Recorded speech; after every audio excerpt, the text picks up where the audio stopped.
오늘은 구약성경 1206쪽 에스겔 36장 말씀입니다. 구약성경 1206쪽 에스겔 36장 1절부터 7절까지 오늘 우리에게 주시는 하나님의 말씀으로 받겠습니다. 7절까지 한 절씩 교독하겠습니다. 인자야, 너는 이스라엘 산들에게 예언하여 이르기를, 이스라엘 산들아, 여호와의 말씀을 들으라. 이같이 말하라. 아하, 어쩜 높은 것이 우리의 기업이 다 그러므로 너는 예언하여 이르기를, 주 여호와께서 이같이 말씀하시기를, 그들이 너희를 황폐하게 하고 너희 사방을 삼켜 너희가 남은 이방인의 기업이 되게 하여 사람의 말거리와 백성의 비방거리가 되게 하였도다.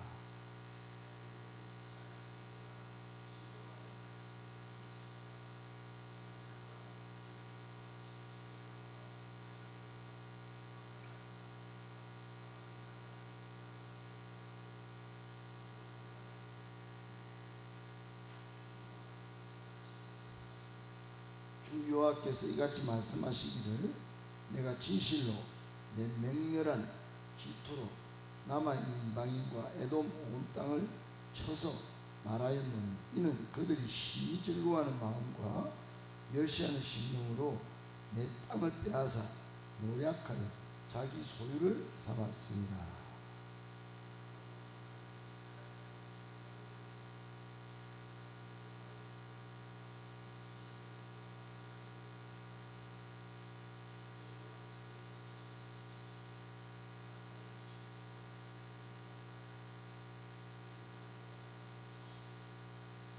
7절 같이 있습니다. 그러므로 주 여호와께서 이같이 말씀하시기를, 내가 맹세하였은즉 너희 사방에 있는 이방인이 자신들의 수치를 반드시 당하리라. 아멘. 오늘은 빚을 갚으시는 분이라고 하는 제목으로 말씀 나눌까 합니다. 본문은 이스라엘의 범죄로 예루살렘과 유다의 산들이 황폐해졌을 때 이를 비웃고 자신들의 기업으로 사무했던 주변 이방나라, 특별히 에돔을 향하여 하나님께서 경노하시는 장면입니다. 그러면서 마지막에는 이스라엘의 억울함과 수치를 친히 갚아주시겠다고 선언하시는 말씀이에요. 세상의 조롱 속에서도 낙심하지 않고 우리의 모든 눈물과 억울함을 빚갚듯 친히 갚아주시는 신실하신 하나님을 의지할 수 있는 그런 소망의 말씀, 축복의 말씀입니다. 이 내용을 토대로 우리에게 주시는 세 가지 교훈의 말씀 받고 묵상하고 적용하며 기도하겠습니다. 첫 번째, 세상의 조롱보다 더 중요한 것은 나를 향한 하나님의 생각입니다. 세상의 조롱보다 더 중요한 것은 나를 향한 하나님의 생각입니다. 늘 말씀드리지만 우리 안에 문제가 생기고 내 인생에 사건이 생기면 하나님의 시각으로 해석할 줄 알아야 합니다. 환경이, 조건이, 또 내 마음의 감정이 어떠하다 해서 화를 내고 또 낙심하고 원망하고 불평하고 그렇게 대응하는 것은 신앙의 하수예요. 신앙의 고수는 욥과 같이 내 인생에 문제가 생겨도 하나님이 이 고난의 과정 가운데 나를 어떻게 빚어가실까? 무슨 뜻이 있으실까? 무슨 계획과 목적이 있으실까? 한번 생각해보고 하나님의 전선에서 이 전선을 한번 생각하여 그 속에서 하나님의 뜻을 따라 살아가는 것이에요. 우리가 세상을 살아가다 보면 내 잘못 때문이든 혹은 억울한 환경과 조건 때문이든 주변 사람들에게 비웃음을 당하거나 무시나 놀림을 당할 때가 있습니다. 오늘 본문은 하나님의 징계로 인해 황폐해진 이스라엘의 산들을 바라보면서 이방 나라들이 비웃어요. 뭐라고 비웃죠? 하하, 내적 높은 곳이 우리의 기업이 되었다 하면서 그렇게 비웃습니다. 이런 이방 나라들을 향한 하나님의 엄중한 경고예요. 여러분, 하나님은 자녀의 수치와 눈물을 기억하십니다. 하나님은 대적들을 향해 분노를 쏟으시고 그 수치를 그대로 갚아주시는 하나님이십니다. 그러니까 우리에게 복수하시는 것이 아니라 우리를 힘들게 만들었던 원수들을 향하여 복수하시는 하나님이시다 이 말이에요. 빚을 갚으시듯 우리의 삶을 회복시키시는 하나님이신 것이에요. 우리의 삶을 회복시키시는 하나님은 만나는 복된 월요일 아침 되기를 소망합니다. 그렇습니다. 오늘 1절 3절에 보면 선지자 에스겔은 하나님의 명령을 따라 이스라엘 산들을 향해 예언합니다. 당시 이스라엘 산들은 바벨론의 침공으로 철저히 황폐해져 있었습니다. 이를 본 사방의 이방인들, 특별히 에돔은 2절 말씀처럼 아하, 예적 높은 곳이 우리의 기업이 되었네 하면서 기뻐하고 비웃었습니다. 이스라엘이 망했으니 그 기름진 땅은 이제 모두 자기들의 차지라고 하는 조롱이었던 것이죠. 그 결과 이스라엘은 사방에서 삼킴을 당해 무리의 말거리가 되고 백성의 비방거리가 되는 수치를 겪었습니다. 그러나 중요한 것은 이 비참한 조롱의 현장을 하나님께서 일일이 다 듣고 보고 계셨다는 사실입니다. 여러분, 이 사실을 잊어버리면 안 되는 것이 내 땅, 내 인생, 우리 가정 황폐해졌다.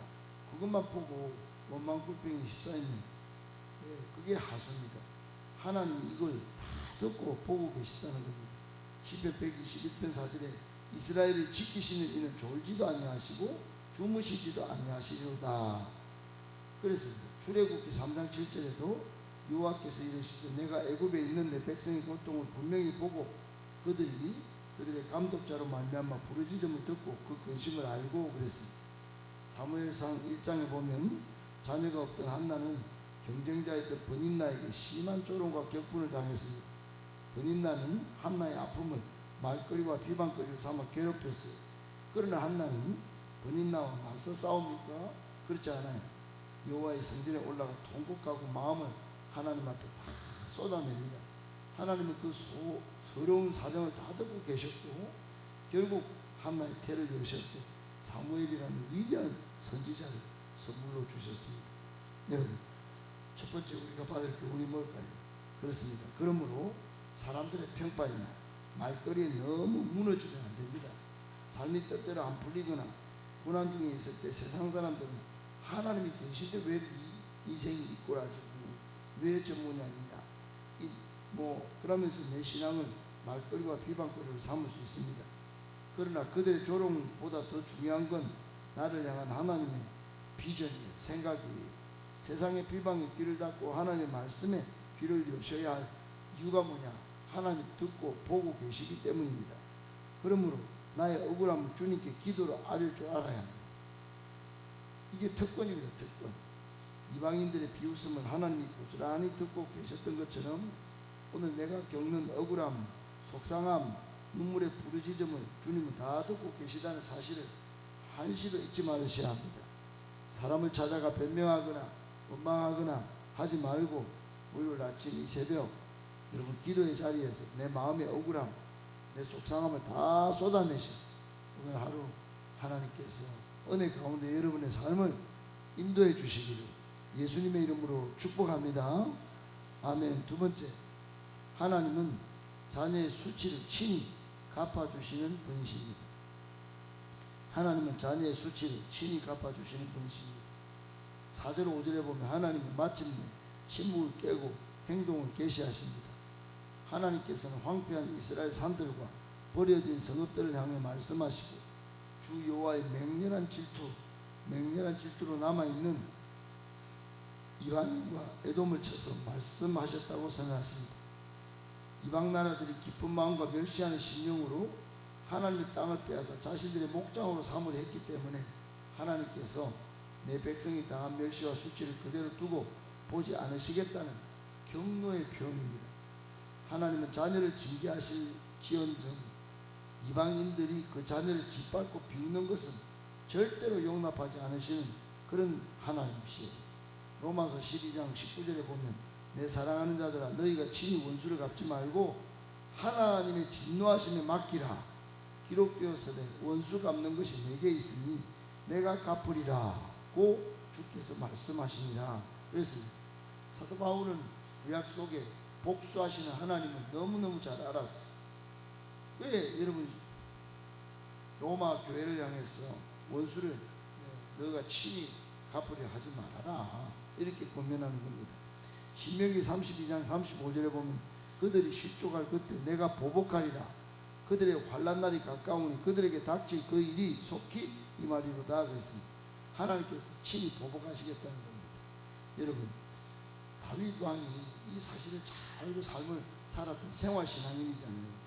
아들 압살롬의 반역을 피하면서 울고 도망을 칠 때 사울 왕과 족속인 시므이가 나와서 다윗에게 돌을 던집니다. 그리고 이렇게 저주하며 말을 하는 거예요. 피를 흘린 자여 가거라 가거라. 얼마나 수치를 주면서 이 시므이가 아주 저주를 퍼붓는데 곁에 있던 아주 새파란 젊은 장수 아비새 막 시므이 목을 당장 베고 오겠습니다. 그렇게 하니까 다윗이 여호와께서 그에게 다윗을 저주하라 하시니 혹시 여호와께서 나의 원통함을 감찰하시니 오늘 그 저주 때문에 여호와께서 선으로 내게 갚아 주실 것이다. 이렇게 대응합니다. 이렇게 모두 판단을 하나님께 맡겼다 이 말입니다. 결국 다윗은 왕위로 복귀했고 공의는 하나님을 위해 실현되었습니다. 사랑하는 여러분, 억울함이 있습니까? 하나님께 맡길 줄 알아야 합니다. 그러므로 복수의 칼날을 하나님께 맡겨야 합니다. 살다 보면 나에게 손을 입히거나 나를 무시한 사람이 있을 똑같이 갚아주고 싶은 그런 강한 유혹을 느낍니다. 그러나 원수 갚는 것, 빚을 받아내듯 공의를 행하는 것은 하나님의 주권에 속한 일인 줄 아셔야 합니다. 하나님의 주권, 하나님의 주권. 여러분 이게 굉장히 중요한 겁니다. 원망의 마음을 내려놓고 하나님이 친히 공의로 갚아주실 것을 믿으면 내 마음의 평안을 지키고 기도하셔야 하는 것이, 이스라엘이 황폐해진 것은 자신들의 죄 때문이었지만 하나님은 여전히 그들을 내 백성, 내 땅이라고 부르고 계시지 않습니까? 내 땅이다, 내 백성이다. 그렇게 질투의 분노를 지금 하시는 겁니다. 우리가 잘못하여 매를 맞을 때라도 낙심하여 주저앉지 말아야 할 이유는 우리를 향한 하나님의 사랑과 보호하심의 끈은 결코 끊어지지 않기 때문입니다. 꼭 기억하시고 우리의 수치를 친히 갚아주시는 그분, 오늘 모든 수치와 억울함을 다 내려놓고 하나님이 일하시는 것을 늘 통쾌한 복수를 하시는 그런 장면들을 바라보시면서 오늘도 하나님은 박하사탕처럼 시원하게 해드리는 우리의 삶과 신앙이 되시기 예수님의 이름으로 축복합니다. 아멘. 마지막 세 번째, 마침내 세상의 조롱은 물러가고 영광스러운 회복이 시작됩니다. 마침내 세상의 조롱은 물러가고 영광스러운 회복이 시작됩니다. 여러분 오늘 6절 7절은 이 본문의 핵심적인 결론이고 대반전의 선언이에요. 하나님은 이스라엘 산들 향해 다시 한번 확실한 위로를 주시는데 너희가 이방의 수치를 당하였습니다. 그러므로 주 여호와께서 이같이 말씀하시기를 내가 맹세하였은즉 너희 사방에 있는 이방인이 자신들의 수치를 반드시 당하리라. 오늘 7절에 다시 한번 하나님이 맹세하시면서 그렇게 말씀하십니다. 소를 들어 맹세하시기까지 하나님은 확실한 보복과 회복을 약속하신 것이에요. 하나님의 백성을 조롱하는 이방 나라들이 도리어 자신들이 뿌린 대로 수치를 당하게 될 것이고 이스라엘을 수치에서 벗어나 영광스러운 회복의 자리에 서게 될 것이라는 소망과 축복의 말씀인 것입니다. 여러분 이사야 61장 7절에 너희가 수치됐으니 보상을 배나 얻으며 능욕 대신에 몫으로 말미암아 즐거워할 것이라. 그리하여 그들의 땅에서 갑절이나 얻고 영원한 기쁨이 있으리라 그랬습니다. 하나님은 우리의 수치, 우리의 억울함, 우리의 능욕 다 보고 계시고 대신 갚아주시는 분이십니다. 스바냐 3장 19절에도 그때 내가 너를 괴롭게 하는 자를 다 벌하고 저는 자를 구원하며 쫓겨난 자를 모으고 온 세상에서 수치받는 자에게 칭찬과 명성을 얻게 하리라 그래서 여러분, 우리는 억울함이, 약함이, 우리의 수치가 그냥 그대로 된다, 비참하지 않다는 사실을 아셔야 합니다. 그 비참함이 영광이 되고 마침내 하나님은 칭찬과 명성을 얻게 하리라고 말씀하지 않습니까? 이런 사례가 기독교 역사 가운데 있습니다. 18세기 영국에서 노예 무역 폐지를 주장했던 정치인이 있어요. 윌리엄 윌버포스입니다. 윌리엄 윌버포스. 그는 하원에서 이 법안을 통과시키기 위해 평생을 바칩니다. 그 과정에 수많은 노예 상인들 그리고 동료 정치인들로부터 나라와 경제를 망치려는 미친 자, 위선자, 매국노 이런 온갖 모함과 비웃음, 정치적 수치를 당합니다. 그런 협박과 건강이 악화되는 속에도 그는 공의로우신 하나님께서 반드시 이 억울함과 역사적 정의를 갚아주실 것을 믿고 끝까지 인내했습니다. 하나님의 말씀대로 사는 것이 왜 내가 틀렸냐, 내가 맞지, 예? 그러면서 하나님께 맡겼어요. 결국 그가 세상을 떠나기 직전 영국에서 노예제도 자체가 완전히 폐지되는 역사적인 대반전이 납니다. 예, 역사 속에 노예가 폐지되는 이 노예제도가 폐지되는 엄청난 사건. 영국은 노예를 팔아먹으면서 대영 제국을 이루었던, 해가 지지 않는 나라로 만들었는데 그걸 끝낸 겁니다. 그를 조롱하는 자들의 이름은 수치로 남았지만 윌버포스의 이름은 인류 역사상 가장 고귀한 영광으로 회복된 것입니다. 오늘날 이런 윌버포스 같은 그런 사람이 우리 교회에도, 이 나라 정치계에도, 이 나라 경제계에도 나타나야 되는 것이에요. 여러분, 우리에게 주시는 마지막 세 번째 교훈은 뭡니까? 수치 너머에 있는 하나님의 회복을 믿음으로 바라보십시오. 현재 당하는 고난, 물질적 어려움, 인간관계의 상처는 인생의 종착역이 아닙니다. 하나님은 우리가 당한 수치를 고스란히 계산하셔서 변화되는 영광과 보상으로 채워주시는 분이십니다.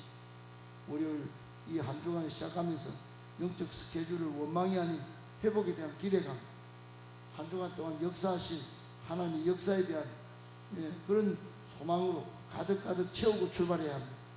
하나님은 자녀의 명예를 회복시키기 위해 손을 드는 맹세까지 하시잖아요. 세상은 끊임없이 우리를 흔들고 낙심하게 만들지만 변치 않는 하나님의 약속을 붙든 사람은 반드시 최후 승리를 얻게 될 줄 믿습니다. 그러므로 기도로 무장하여 담대하게 오늘도 세상 속으로 들어가서 한 주간 믿음으로 승리해야 되는 것이에요. 여러분, 우리의 삶이 이스라엘 산들처럼 황폐해 보이고 사방에서 우리를 향해 하하 호호 비웃는 소리가 들릴지라도 낙심하지 마십시오. 하나님은 졸지도 주무시지도 않으시고 그 조롱을 다 듣고 보고 계십니다.